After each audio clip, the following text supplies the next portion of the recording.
Hello everyone, my name is Putri Andari Ferranti, and today I will be presenting our study on the impact of days to receivable on the profitability of exporting coal companies in Indonesia. This research explores the effect of exchange rates, export intensity, and days to receivable on profitability using panel data from 2015 to 2023.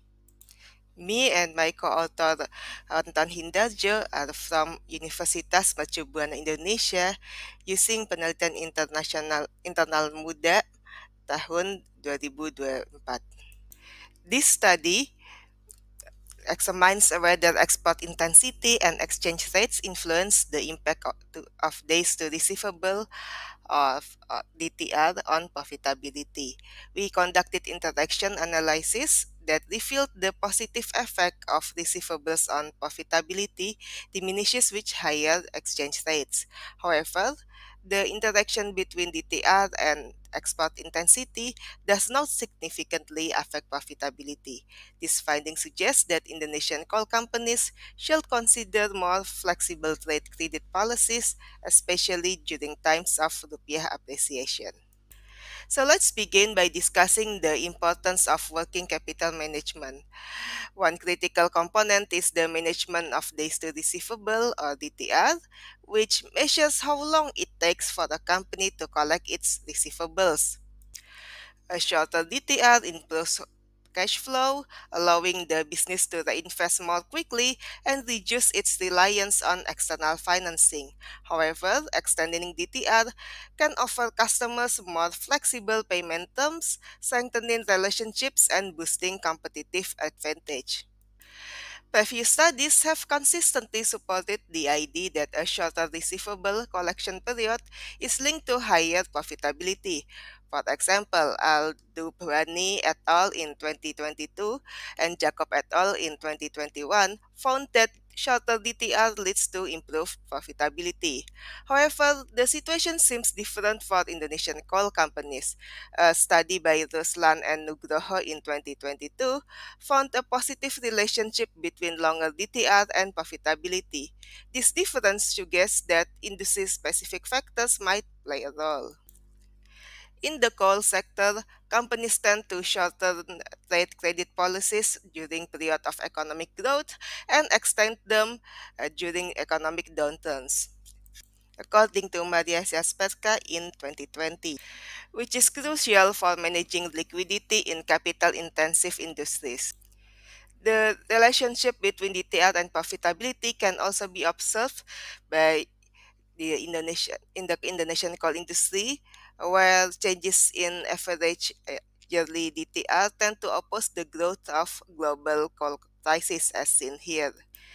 It practically means that when the market is booming, DTR indeed tend to be shorter and vice versa.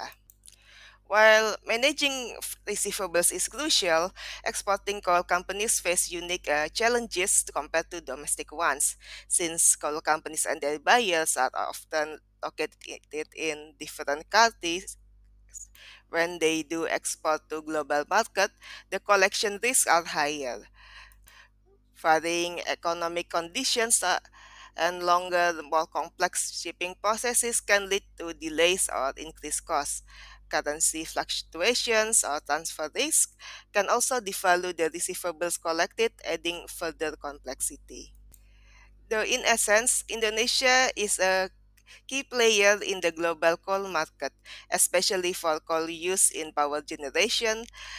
Export intensity in the coal industry fluctuates with global demand, making it a strong case study for export dynamics.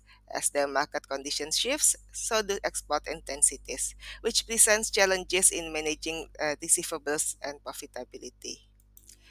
Therefore, our research gap and focus is that we aim to fill the specific gap. Does the timing of the receivable collection affect profitability in Indonesian coal industry? Additionally, we explored whether coal export intensity and currency fluctuations influence this relationship.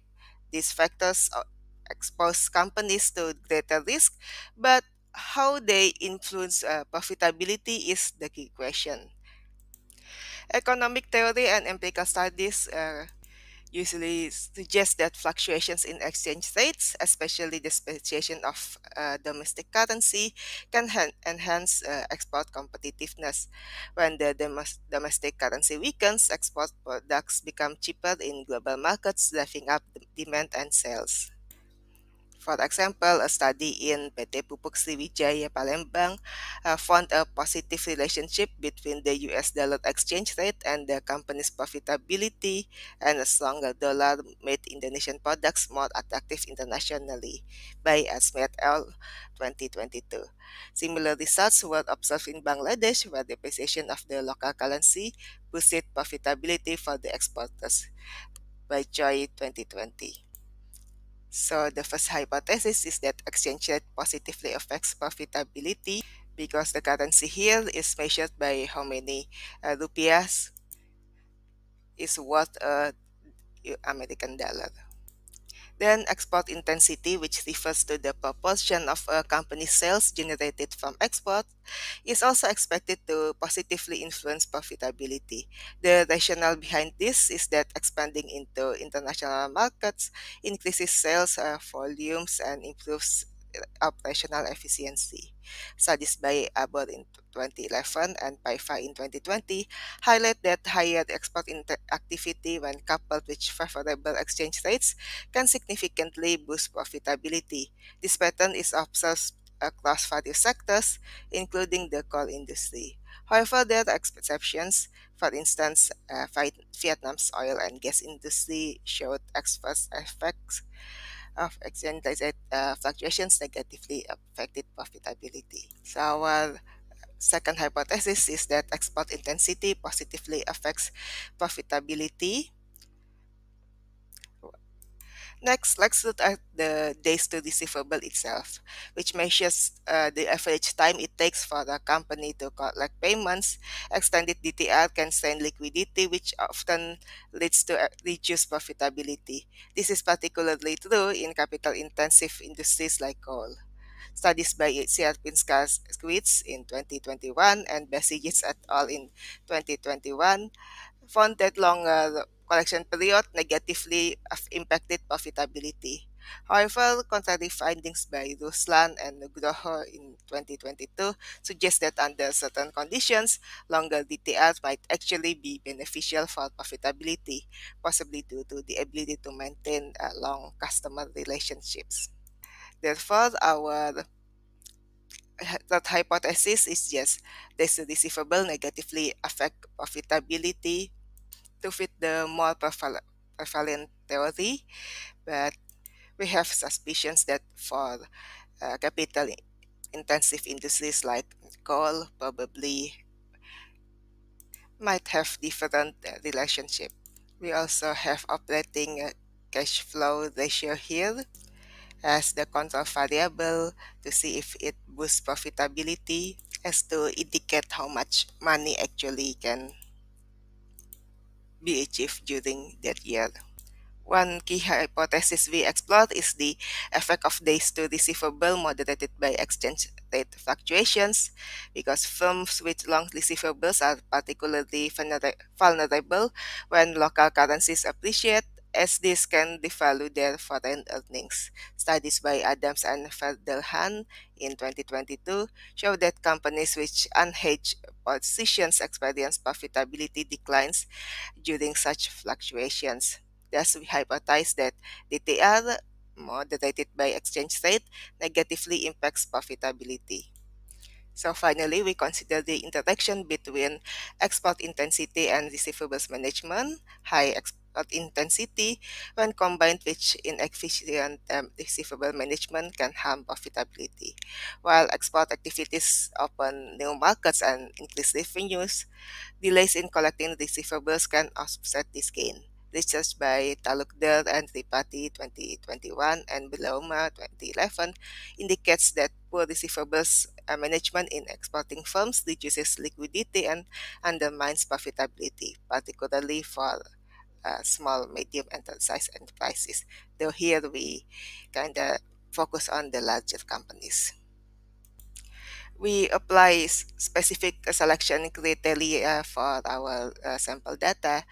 The company must have available annual reports from 2014 to 2023, no consecutive annual losses, availability of export revenue information, and export to domestic sales ratio of 50% or more in most years, and the company must have engaged in exports during the entire study period. Based on this criteria, we selected 7 companies for analysis. They are PT Adaro Energi, PT Dian Swastika Sentosa, PT Harum Energi, PT Indo Tambang Raya Megah, PT Resource Alam Indonesia, PT Mitra Bara Adi Perdana, and PT Bukit Asam Tbk. Variables are the return on assets, average exchange rate, yearly export intensity, days to receivable, and cash flows from operations.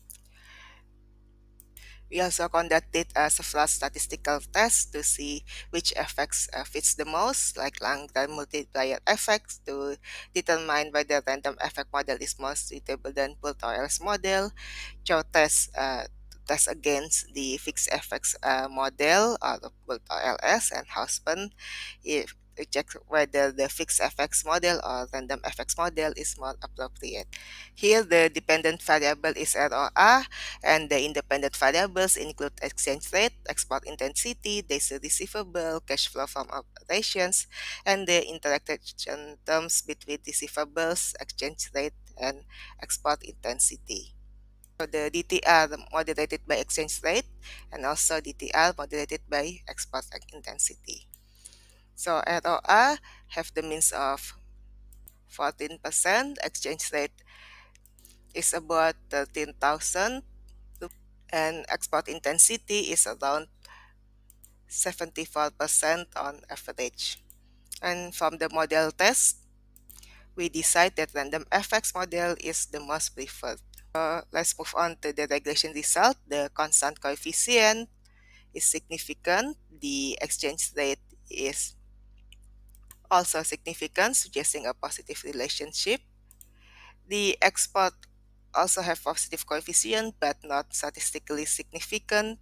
And the days to receivable, interestingly enough, actually have a positively significant effect, which supports more on the idea that less tight receivable management actually makes more profit in this industry. And of course, the operating cash flow ratio also have strongly positive significant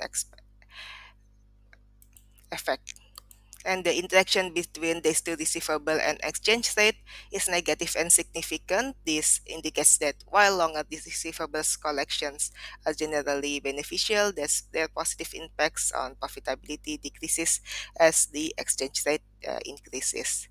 While the interaction between this receivable and export intensity has negative coefficient but not statistically significant. This suggests that the interaction does not significantly alter the impact of receivables on profitability in relation to export intensity. Overall, the model achieves a squared value of approximately 60%. This suggests that the model provides a good fit for the data.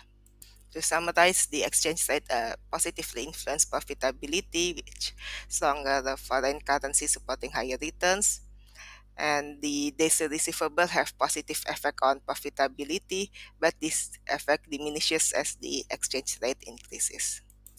So the hypothesis that DTR moderated by exchange rate negatively affects profitability, it was confirmed in our study, while longer DTR generally boosts profitability when combined with unfavorable exchange rate fluctuations. uh, the benefits of longer receivable periods diminish.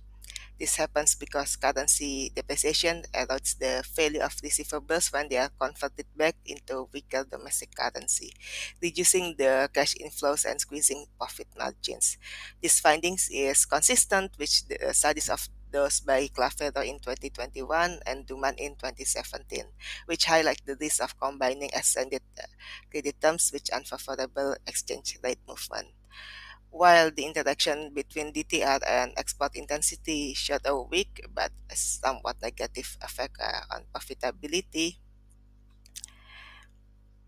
And of course, interestingly, contrary to previous researches that link longer days receivable with lower profitability, our study found the opposite. In the coal industry, longer DTR positively impacts profitability. This could indicate strong customer relationship where companies can offer more favorable payment terms without suffering financial strain. So to summarize our findings, exchange rate, days receivable, and operating cash flow significantly impacts profitability. The interaction between receivable and exchange rate negatively affects profitability, and export intensity does not have significant direct effect on profitability.